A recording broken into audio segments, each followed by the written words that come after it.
Bible Club, Acts chapter 18. After this, Paul left Athens and went to Corinth. There he met a Jew named Aquila, a native of Pontus, who had recently come from Italy with his wife Priscilla, because Claudius had ordered all Jews to leave Rome.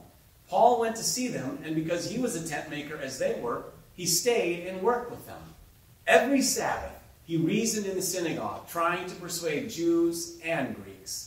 When Silas and Timothy came from Macedonia, Paul devoted himself exclusively to preaching, testifying to the Jews that Jesus was the Messiah.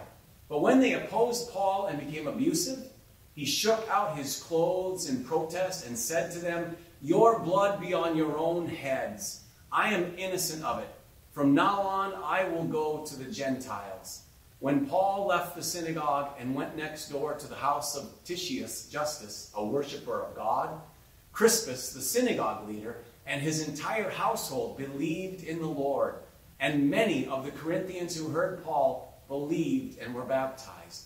One night, the Lord spoke to Paul in a vision. "Do not be afraid. Keep on speaking. Do not be silent, for I am with you, and no one is going to attack and harm you, because I have many people in this city." So Paul stayed in Corinth for a year and a half, teaching them the word of God. While Gallio was proconsul of Achaia, the Jews of Corinth made a united attack on Paul and brought him to the place of judgment. "This man," they charged, "is persuading the people to worship God in ways contrary to the law." Just as Paul was about to speak, Gallio said to them, "If you Jews were making a complaint about some misdemeanor or serious crime, it would be reasonable for me to listen to you.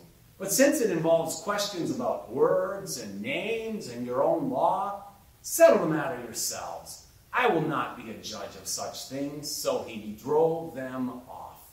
Then the crowd there turned on Sosthenes, the synagogue leader, and beat him in front of the proconsul, and Gallio showed no concern whatever. Paul stayed on in Corinth for some time. Then he left the brothers and sisters and sailed for Syria, accompanied by Priscilla and Aquila.